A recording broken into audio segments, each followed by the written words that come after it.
So happy Friday, Decatur. Today I'm joined by Decatur Young Professional and Austin alumna, Miracle Osborne. Miracle, thank you so much for joining us today. Thank you for having me. Sure. So Miracle serves as the Human Resource Manager at ITW Sexton. She graduated from the University of Alabama, or North Alabama, excuse me, because we just got through talking about what you're Yeah, doing. exactly. I'll come back. Alabama on your mind. So University of North Alabama with a double major in accounting and professional Spanish with a minor in international studies. And Miracle is currently pursuing her executive MBA from the University of Alabama and will finish the program just in a matter of months. Yes, Is that right? yes. Yeah. Counting down the days. Yes. Congratulations. Thank you so Yeah. much. I guess the first time I met you at one of our chamber-related events, you were looking for ways to get involved in our community. I was.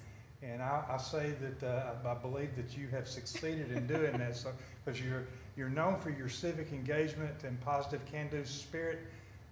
You serve as assistant treasurer and past co-chairperson of the Decatur JCs, board member of Downtown Redevelopment Authority, which I had the joy of visiting with the board yesterday. It was interesting to hear all the things that are happening with the downtown redevelopment and how we know that better things are ahead. Oh yeah, we've definitely set ourselves up to just really open the door for some great developers to come through, and it's just really exciting. Good, good. And then you're a leader of Decatur's Bicentennial Committee and secretary for the Mental Health Association. Goodness. You're very busy. So I went to Austin High School. All right, Yeah, Bart there. All yeah. right. As a graduate of Austin High School, what inspired you to begin the next step of your life as a professional here in Decatur?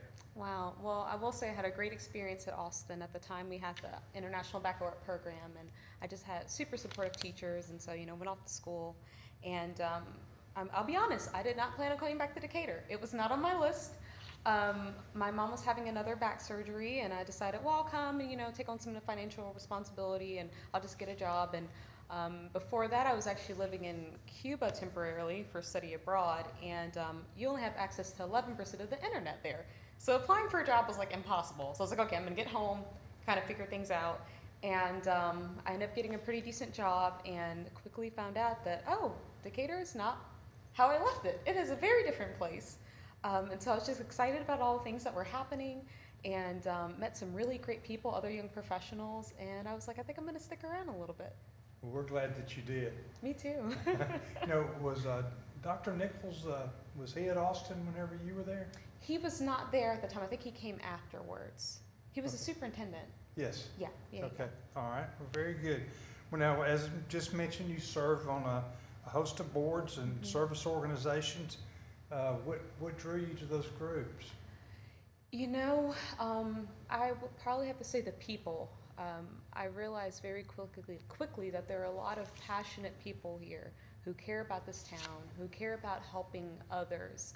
And I think I was drawn in by that, by seeing how passionate and excited they were. And I was like, well, I want to be a part of it too.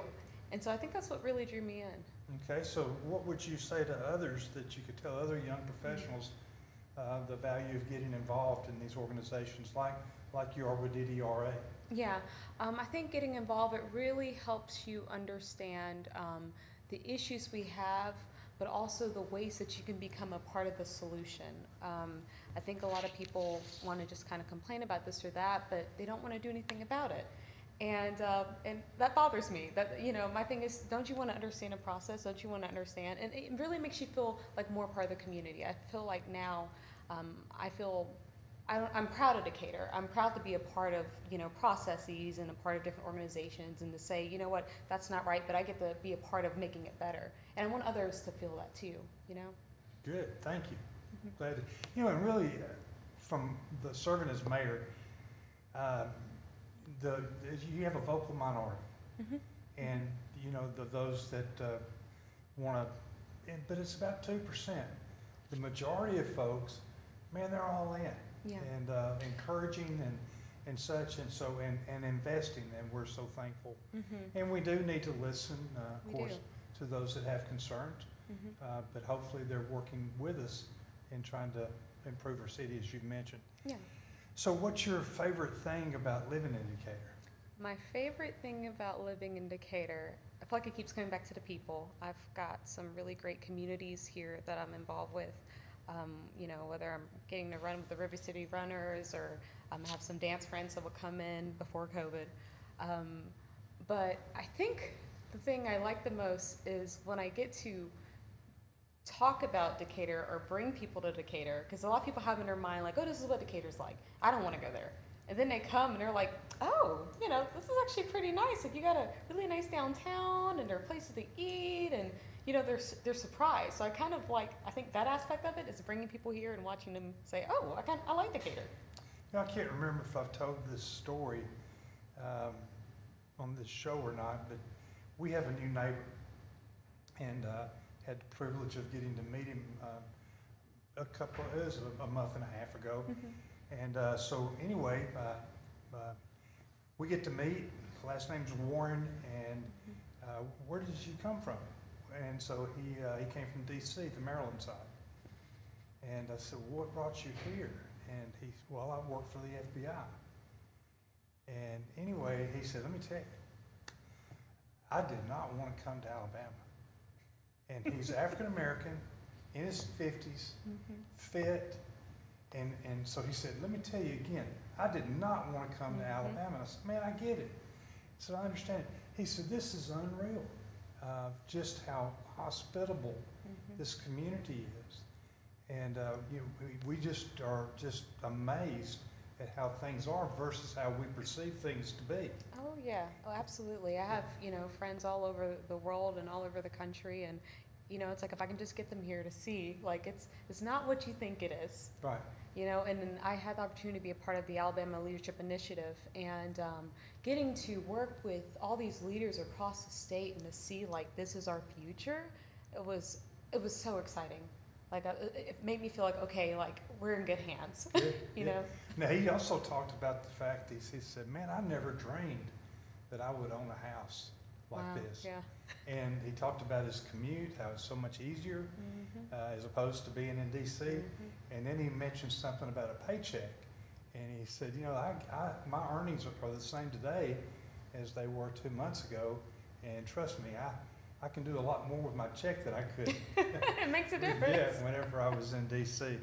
So anyway, it's nice to hear that. So what do you think, what are your hopes as it relates to your generation having an impact on Decatur? I think, when I think about my generation, I think two things come to mind. One, I hope that we take more risk. I kind of wonder, and I have days where I wonder, I'm like, where could Decatur possibly be if we had just taken a few more risks along the way? And so I hope that my generation, specifically the members who decide to stay here in Decatur, that, we go after the things we're passionate about. So, if we don't have something you want and you're good at it, well, start it up, start your own business. I just hope that we can pursue our passions while we're still residing here. That we just be more inclusive, that everything that we do to better our city, that we try to keep everyone in mind, even the ones who maybe have had lesser voices in the past. Yeah. So when you envision Decatur in 10 years, where do you want it to be? When I envision Decatur in 10 years, so how we've all traveled somewhere and we get there and we're like, you know what? I could see myself here. I could really see myself. You ask any of my friends I travel with, I say that everywhere I go, and then I get home and I'm like, oh, it snows there, I can't be there. But that's what I envision for Decatur. I want people to come here in 10 years from now and go, you know what? I can see myself here. And I see myself in people as well. So when I think about Decatur, I just think there's so much opportunity, and so I'm hoping it becomes that kind of a place in 10 years. So there are some improvements maybe or assets that need to take place for that to happen. Yeah. Can you do a few come to mind? Yeah, they do. Well, let's hear it. They do. Let's hear it. So I know it's been said before, and I've had the opportunity to to work with the chamber on the housing residential task force, and so housing, I think that's a big thing, especially for my generation. Diverse housing, so whether it's multifamily or higher upper scale apartments or whatever it may be to keep people here, so people don't feel they maybe want to work here and live here too. So that I think probably local eateries. I would love to see more outdoor, I guess, opportunities. So more places to eat outdoors, more places to shop outdoors, those kinds of things. I think it really all comes down to entrepreneurship. I think I just want to see more of that. A lot of these places that have the restaurants and places that we maybe wish we had is because there was someone there who said, you know what, I want to do this, and we need more of that. I think we have it here. We just gotta invest in those people and encourage them to go after it. Sure, and even in the meeting yesterday, we know that you can call it the Tower Building or the MSL building on Bank Street.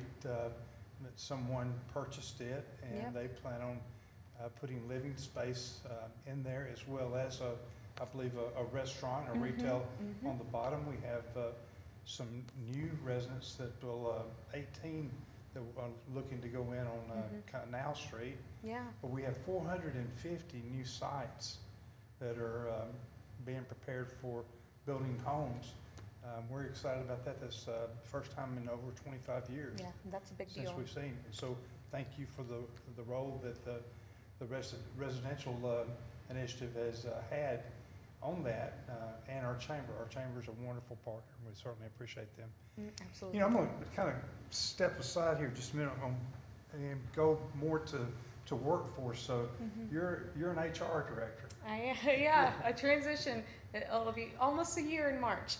Okay, and so of course, March things changed as we look at 2020.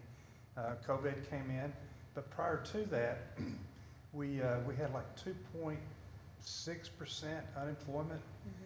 And how is it, the workforce development is very important. And how are things as you see them now as it relates to workforce? It's challenging because it feels like everywhere you go, you see a looking for help.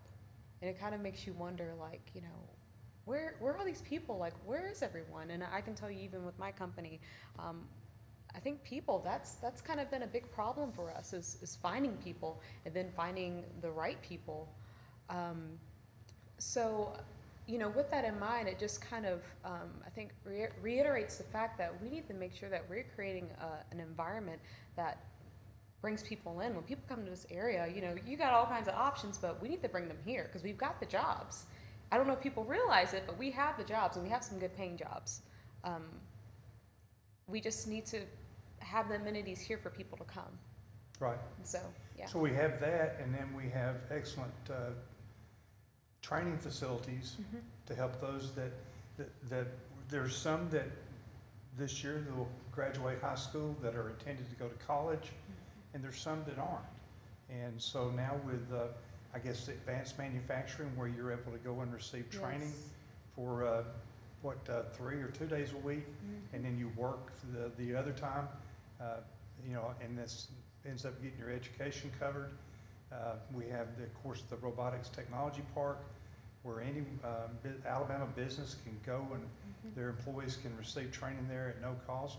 We're very fortunate to have all this in our city. Yeah, even the East Center. I mean, the classes to get people started, they want to start their own businesses, or the high school students are coming through, getting the CEO program, I think is what it's called. Right. So just little things like that. I can tell you, even with my company, we're really looking to start more internships too, because we know we have so much talent here. So it's like, okay, let's start working with that. Let's start, getting people in at a younger age. So, yeah.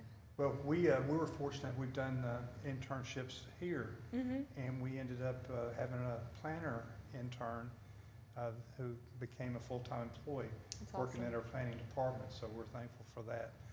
Well, listen, I want to thank you for joining us today, and thank you for what you mean to our city and how you invest in the role model that you have established, and I think others will see that and hopefully want to follow and do the same thing. Thank you. I appreciate it.